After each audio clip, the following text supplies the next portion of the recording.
एक बार धर्म और लक्ष्मी में बहस हो गया। धर्म बोले मैं बड़ा हूँ और लक्ष्मी बोली मैं बड़ी हूँ। दोनों इंद्रदेव के पास गए। इंद्र ने पूछा आप दोनों का अचानक मेरे पास कैसे आना हुआ। तब धर्म और लक्ष्मी ने आपस की बात इंद्र के सामने रखी। लक्ष्मी ने कहा देवराज मैं सबसे बड़ी हूँ क्योंकि बिना लक्ष्मी के जीवन का कोई मूल्य नहीं होता है। धर्म ने कहा देवराज बिना धर्म के जीवन के कोई औचित्य नहीं रहता, इसलिए हम चाहते हैं कि आप हमारा न्याय करिए और बताइए कि हम दोनों में कौन बड़ा है। देवराज इंद्र धर्म संकट में आ गए। उन्होंने सोचा कि मैं कैसे यह बताऊं कि कौन सबसे सर्वज्ञ है। यदि मैंने लक्ष्मी को बड़ा बताया तो मैं धर्म से चला जाऊंगा और यदि मैंने धर्म को बड़ा बता दिया तो मैं लक्ष्मी से विहीन हो जाऊंगा। वह बहुत सोचे पर कुछ भी हल नहीं निकला। आखिरकार इंद्र ने कहा मुझसे भी ज्यादा न्यायप्रिय धरती पर एक राजा हैं। उनका नाम विक्रमादित्य है। आप दोनों उनके पास जाओ और उनसे अपना न्याय करवाओ। वह आप दोनों का न्याय बड़ी ही सरलता के साथ कर देंगे। लक्ष्मी और धर्म दोनों पृथ्वी लोक पर आ गए। दोनों राजा विक्रमादित्य के पास पहुँचे और बोले हे राजन आप हमारा न्याय करिए। राजा विक्रमादित्य बोले ठीक है, पहले आप दोनों अपनी किस्सा मुझे सुनाइए, फिर सारी बात सुनकर मैं यह बताने में समर्थ हो जाऊंगा कि आप दोनों में कौन बड़ा है। लक्ष्मी और धर्म ने अपनी अपनी बात राजा के सामने रखी। लक्ष्मी बोली हे राजन अगर मनुष्य के पास मैं नहीं हूँ तो उसका जीवन अर्थहीन हो जाएगा, इसलिए मैं खुद को सबसे बड़ा बता रही हूँ। तब धर्म बोले हे राजन बिना लक्ष्मी के जीवन चल सकता है, पर धर्महीन होने के बाद मनुष्य के जीवन का अर्थ समाप्त हो जाएगा। इसलिए हे राजन आप हम दोनों का न्याय कीजिए और बताइए कि हम दोनों में कौन सबसे बड़ा है। राजा विक्रमादित्य बहुत ही विद्वान थे। वह समझ गए कि यह एक अत्यंत कठिन न्याय है। यदि मैंने लक्ष्मी को बड़ा बताया तो मैं धर्म से विरक्त हो जाऊंगा। यदि मैंने धर्म को बड़ा बता दिया तो लक्ष्मी मुझसे रूठ जाएंगी। उन्होंने कुछ देर सोचा और निर्णय लिया कि यदि धर्म चला गया तो समझो कि सब कुछ चला गया, इसलिए मैं धर्म को ही सर्वश्रेष्ठ बताऊंगा। आखिर में उन्होंने दोनों जने से कहा कि मेरे ज्ञान के अनुसार धर्म ही सबसे महान है। धर्म के बिना जीवन का कोई भी अर्थ नहीं रह जाता। लक्ष्मी एक बार ना भी रही तो काम चल जाएगा। राजा के इस न्याय से लक्ष्मी उन पर क्रोधित हो गईं और उनका सारा राज्य और धन वैभव गायब कर दिया। राजा दर दर के भिखारी हो गए। वह वहां से चलकर एक नदी के पास आए। सोचा चलो नदी से कुछ मछलियां पकड़ ली जाएं। उन्होंने नदी से कुछ मछलियां पकड़ी, फिर उन्हें भूनकर नदी के किनारे रख दिया ताकि स्नान के उपरांत में उन मछलियों को खाऊंगा। लेकिन जैसे ही वह नहाकर बाहर आए तो देखा कि सारी मछलियां जल में कूद गईं। वह समझ गए कि यह सब लक्ष्मी के क्रोध के कारण हो रहा है। वह कुछ नहीं बोले। भूखे ही वह अपने बहन के यहाँ चल पड़े। उनकी बहन को वहाँ के लोगों ने बताया कि तुम्हारा भाई तुमसे मिलने के लिए आ रहा है। बहन ने पूछा कि भाई कैसे आ रहे हैं। लोगों ने बताया कि वह फटे हाल वस्त्रों में पैदल ही आ रहे हैं। उसने कहा कि उसे घोड़ों के अस्तबल में ठहराया जाए। राजा को घोड़ों के अस्तबल में ठहराया गया। वह खाने के लिए उन्हें चोकर की रोटी दी गई। वह तो समझ गए कि यह सब लक्ष्मी के नाराजगी का असर है। उन्होंने वहीं जमीन में गड्ढा खोदकर वह रोटियां गाड़ दी और बोले कि हे धरती माँ, मैं जब दोबारा यहाँ आऊँगा तो आप यह रोटी इसी स्थिति में संभाल कर रखे रहना। फिर वह किसी को कुछ बताए बिना वहाँ से रवाना हो गए। अगले दिन सुबह वह अपने एक मित्र के पास पहुँचे। मित्र ने उनका बहुत स्वागत किया। खाने के लिए उनको तरह तरह के व्यंजन परोसे। जब राजा खाना खाने बैठे तो उन्होंने देखा कि खूंटी पर टंगा नौलखा हार खूंटी खा गई। वह समझ गए कि यह भी लक्ष्मी के चाल हैं, इसलिए उन्होंने अपने सफाई में कुछ नहीं कहा। मित्र जानता था कि राजा ऐसा नहीं कर सकता। पर उसके आसपास के सभी लोग राजा पर चोरी का लांछन लगाने लगे। वहां से राजा चलते हुए दूसरे शहर में आ गए। चलते चलते थक जाने के कारण उन्होंने सोचा कि क्यों न किसी वृक्ष के नीचे थोड़ी देर सो लिया जाए। उधर चोरों ने उस राज्य के राजा के महल में चोरी की थी। वह धन लाकर विक्रमादित्य के पास रख दिए। उस राजा के सैनिक चोरों के तलाश में जब वहां पहुंचे तो देखा कि सारा धन विक्रमादित्य के पास पड़ा है, तो उन्हें लगा कि यही चोर है। उनको पकड़कर राजा के पास ले गए। राजा ने पूछा कि क्या तुमने ही धन चुराया है? विक्रमादित्य ने कहा कि राजन, यह धन मैंने नहीं चुराया है, पर उसको अपनी बात के सत्यता को सिद्ध करने के लिए कोई साक्ष्य नहीं था। इसलिए राजा ने सजा के रूप में उनके दोनों हाथ पांव कटवाने का हुक्म दे दिया। सैनिकों ने उनके दोनों हाथ पैर काट दिए और बाजार के बीचों बीच उन्हें फेंक दिया। साथ ही उसके पास एक जूता रख दिया गया और वहां लिख दिया गया कि जो भी इधर से गुजरे उन्हें 5 जूता अवश्य मारे। जो भी राहगीर वहां से गुजरता उन्हें 5 जूता अवश्य मारता। एक बार उस राज्य का एक तेल निकालने वाला तेली उस राह से गुजर रहा था, जहां पर राजा विक्रमादित्य घायल अवस्था में पड़े थे। राजा ने उससे कहा कि हे मित्र, मेरे पांव पर मक्खियां बैठ रही हैं जो मुझे पीड़ा पहुंचा रही हैं, इसलिए यदि तुम अपने थोड़ा तेल लगा दो तो तुम्हारा बहुत ही उपकार होगा। तेली हंसा और बोला, एक तो मैं तुम्हें जूते का सजा नहीं दे रहा हूँ और ऊपर से तुम मुझसे तेल का आशा करते हो। राजा ने उससे प्रार्थना की। वह एक दयालु व्यक्ति था। उसने थोड़ा सा तेल उसके घाव पर लगा दिया। उस दिन जब वह तेल बेचने गया तो उसका तेल शाम तक बेचने के बाद भी उतना ही बचा रहा। उसे तो बड़ा ही आश्चर्य हुआ कि आज ऐसा क्या हुआ कि मेरे घड़ा का तेल समाप्त नहीं हो रहा है। उसके समझ में आ गया कि यह सब उस घायल व्यक्ति के कारण हो रहा है। वह कोई देव आत्मा है। तेल बेचने वाला तेली जब घर पहुंचा तो वह बहुत प्रसन्न था। उसकी पत्नी ने प्रशंसा का कारण पूछा। उसने सारी बात विस्तार से बताया और बोला कि वह व्यक्ति कोई दिव्य आत्मा है। पत्नी ने कहा कि आप किसी प्रकार उस व्यक्ति को अपने घर लाओ। वैसे भी हमारे कोई संतान नहीं है, इसी बहाने हमें संतान सुख भी प्राप्त हो जाएगा। लेकिन राजा से पूछे बगैर हम उसे कैसे ला सकते हैं, इसलिए पहले हम राजा से पूछ लेना चाहिए। तेली ने अपने पत्नी को समझाया। वह बोली, आप कल सुबह जाकर राजा से बात कर लेना, अब देरी करना उचित नहीं है। अगले दिन प्रातःकाल वह राजा से मिलने पहुंच गया।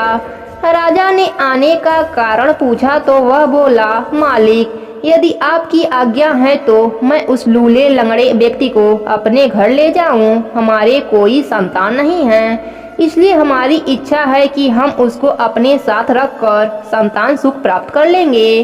राजा कुछ देर सोचता रहा, फिर बोला, वैसे भी वह व्यक्ति हमारे लिए किसी काम का नहीं है, इसलिए तुम उसको अपने घर ले जा सकते हो। राजा की आज्ञा मिलते ही वह विक्रमादित्य को अपने घर ले आया। जैसे ही राजा विक्रम उसके घर पहुँचे, उसके हर कार्य अच्छा होने लगा। जितनी वह तेली सेवा करता उतनी समृद्धि बढ़ने लगी। इधर राजा के राजकुमारी बहुत ही विदुषी थी। वह लगभग हर कला में पारंगत थी। शाम को दीपक राग गाकर दिए प्रज्वलित कर देती और फिर वह जब रात को दिए बुझाती तो राजा विक्रमादित्य फिर दीपक राग गाकर दीपक प्रज्वलित कर देते। ऐसे ही जब 2-4 दिन तक हुआ तो राजकुमारी को विश्वास हो गया कि राज्य में ही कहीं विक्रमादित्य रहते हैं, क्योंकि दीपक राग गाने वाला गिनती के ही लोग हैं जिनमें कि विक्रमादित्य सर्वश्रेष्ठ हैं। उधर राजा ने राजकुमारी का स्वयंवर रचवा दिया। दूर दूर के राजाओं और राजकुमारों को आमंत्रित किया।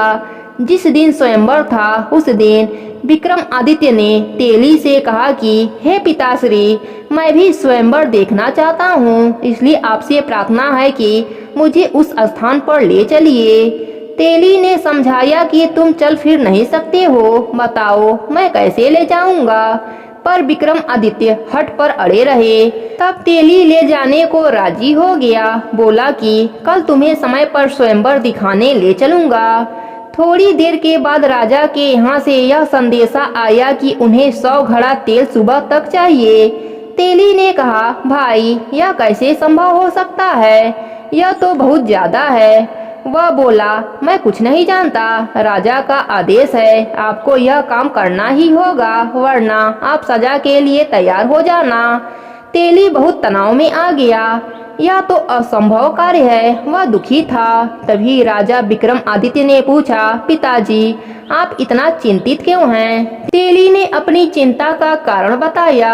विक्रमादित्य ने कहा कि आप उनसे 100 घड़ा मंगवा लें और चिंता ना करें, मुझ पर विश्वास रखें, कल तक हम उन्हें 100 घड़े तेल अवश्य दे देंगे। तेली को विक्रमादित्य के शक्ति का भास था। उसने राजा को कहकर 100 घड़े मंगवा लिए।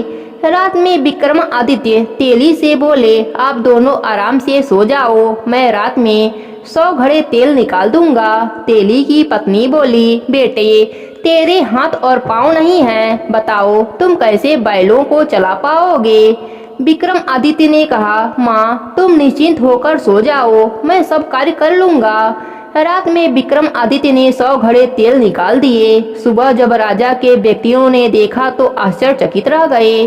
तेली को पूर्ण विश्वास हो गया कि यह लड़का जरूर कोई देवता है, इसलिए अब कोई चिंता नहीं करना चाहिए। तेली ने विक्रमादित्य को नहला धुला कर नए वस्त्र पहना दिया, फिर उसको ले जाकर स्वयंवर घर के एक कोने में बैठा दिया।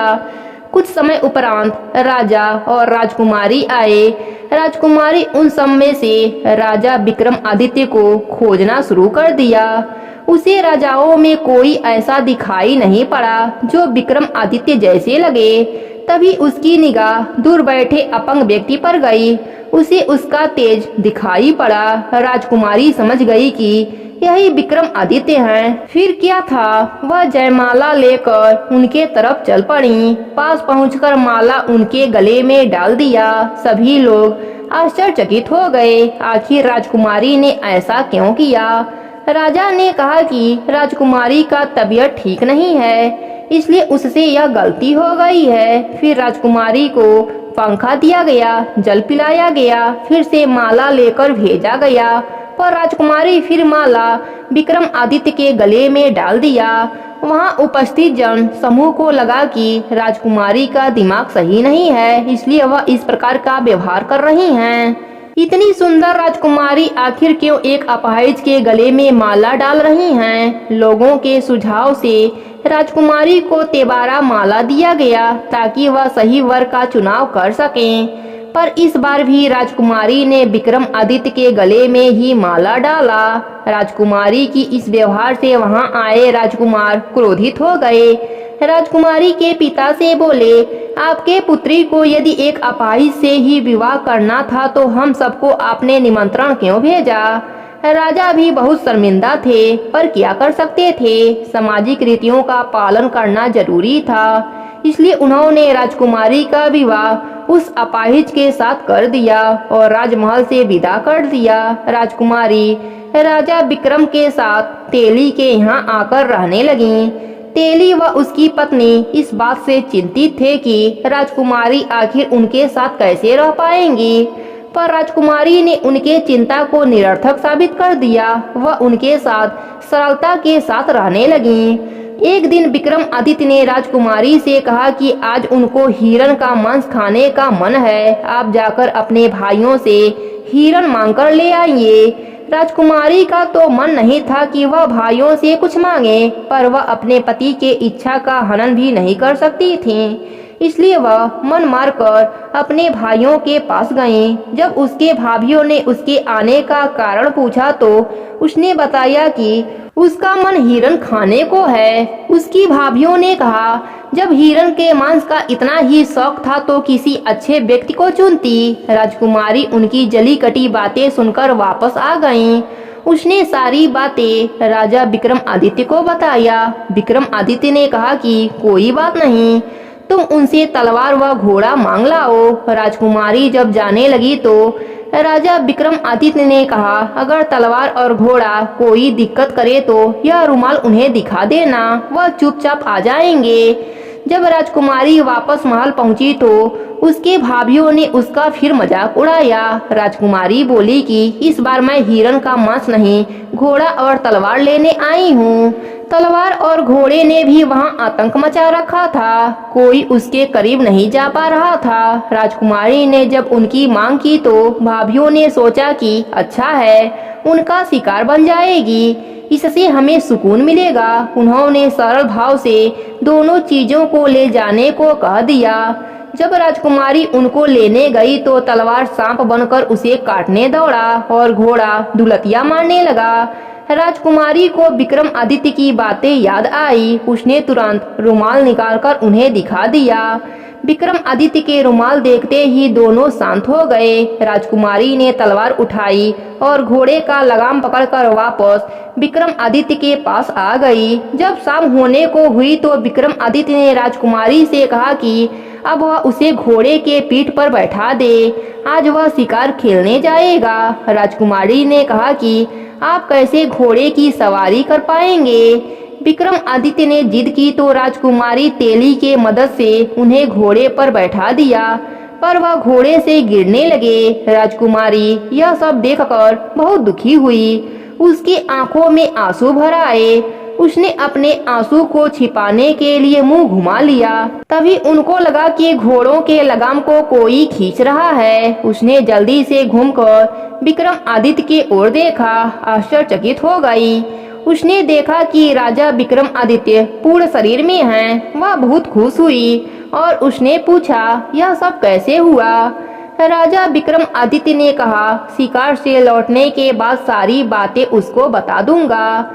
जब वह जंगल में पहुंचे तो उसने जो भी शिकार किया वह उसके कान व पूंछ काट लिए और शिकार वहीं छोड़ दिया। इधर राजकुमारी के भाई शिकार पर गए तो उन्होंने जंगल में बिना कान बिना पूंछ का शिकार देखा तो उन्हें बहुत लालच आ गया। उन्हें लगा कि वह ताजा हिरण उनके लिए पुरस्कार के समान है। उन्होंने वह सारे शिकार उठा लिए और वापसी को मुड़े। उन्होंने इसके लिए शिकारी को धन्यवाद दिया। वह थोड़ी ही दूर चले हुए थे कि उन्हें प्यास लग गई। उन्होंने अपने घोड़ों के पास के जलाशय के ओर मोड़ दिया। वहां पर जैसे ही उन्होंने जल पीने का प्रयास किया, एक आवाज ने उन्हें जल पीने से रोक दिया। उन्होंने आवाज की दिशा में देखा तो पाया कि एक योगी खड़ा है। तब वह सब जल पीने से मना करने का कारण पूछा। योगी बोले, हे राजकुमारों, यहाँ का जल बिना मेरे अनुमति के कोई दूसरा जीव नहीं पी सकता। पर राजकुमारों का प्यास के कारण बुरा हाल था। उन्होंने योगी से जल के लिए अनुग्रह करने लगे। योगी ने कहा कि यदि तुम जल पीना चाहते हो तो इसके लिए तुम्हें अपने कुल्हों पर गर्म सिक्कों से दगवाना पड़ेगा। जल के बिना उनकी ग्रीवा शुष्क हो रही थी, इसलिए शर्त मारने के अतिरिक्त उनके पास कोई और चारा नहीं था और इसलिए शर्त के अनुसार उन्होंने अपने अपने कुल्हों पर सिक्के से दगवाया। फिर जल पीकर वह रवाना हो गए। इधर विक्रमादित्य जो योगी बने थे अपने निवास स्थान पर लौट आए। घर पहुंचते ही उनकी पत्नी और तेली ने उनका राज पूछा। तब विक्रमादित्य ने कहा, हे धर्मपिता, मैं राजा विक्रमादित्य हूँ। फिर उन्होंने अपनी आप बीती की कथा उन्हें सुनाई। जब उन्हें पता चला कि वह विक्रमादित्य हैं तो उनके चरणों में गिर पड़े और अनजाने में हुए अपराध के लिए क्षमा मांगने लगे। राजा विक्रमादित्य ने उन्हें समझाया कि वह उनसे नाराज नहीं हैं, अपितु उन लोगों ने अपने स्वजनों से ज्यादा अच्छा व्यवहार उनके साथ किया है। अगले दिन राजा विक्रमादित्य राजकुमारी को राजमहल यह कहकर भेजा कि इस बार तुम अपने भाइयों से शिकार की मांग करना। यदि आनाकानी करें तो बोलना कि वह अपने शिकारों को केवल दिखा दें। जब वह शिकार दिखावे तो तुम उनसे पूछना कि उन शिकारों के कान और पूंछ कहाँ हैं। फिर यह कान और पूंछ की थैला उनके सामने पलट देना। फिर मेरे बारे में उन्हें बता देना। इस बार राजकुमारी बिना किसी संकोच के भाइयों के घर निकल पड़ी। इस बार भी वही परिस्थिति जन्मी जो पिछली बार जन्मी थी। फिर वह राजकुमारी उनके सामने वह थैला पलट दिया। कान और पूंछ नीचे बिखर गए। भाभियों ने आश्चर्य से पूछा कि यह सब क्या है।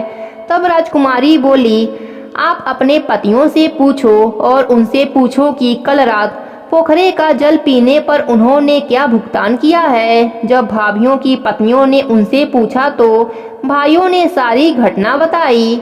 भाभियों ने आश्चर्य से राजकुमारी से पूछा, उसके पास यह कान और पूंछ कैसे आई। तब उसने बताया कि यह योगी और कोई नहीं, स्वयं उसके पति थे।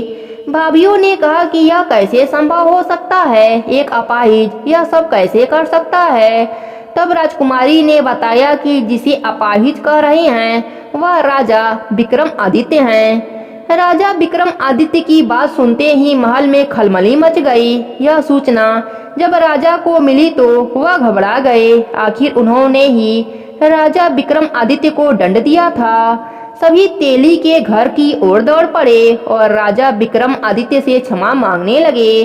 राजा विक्रमादित्य ने सभी से कहा कि आप लोग दुखी मत होइए, यह मेरे धर्म की परीक्षा थी, इसलिए आप लोगों की मति घूम गई थी। मैं आप सबसे नाराज नहीं हूँ। सभी खुश हो गए। राजा अपने महल में ले गए और खूब आवभगत किया। कुछ दिन वहाँ रहने के बाद राजा विक्रमादित्य ने वहाँ से विदाई ली। राजा विक्रमादित्य अपने बहन के घर की ओर चल दिए। जब बहन को यह खबर मिली कि उसका भाई आ रहा है, उसने पता कराया कि भाई किस परिस्थिति में आ रहा है। गुप्तचरों ने बताया कि वह पूरे लाव लश्कर के साथ आए हैं। बहन ने तुरंत राजकर्मियों से कहकर उसके भव्य स्वागत के लिए तैयारियां की और अपने गुप्तचरों से बोली कि भाई को विशेष महल में ठहराया जाए। जब राजा विक्रमादित्य पहुँचे तब बहन ने उसके लिए बेहतरीन व्यंजन बनवाए। उसके स्वागत में पहुंची। राजा विक्रमादित्य भोजन करने से मना कर दिया और बहन को लेकर घोड़ा अस्तबल में पहुंचे। एक जगह जमीन खोदकर उन्होंने सूखी रोटियां निकाली।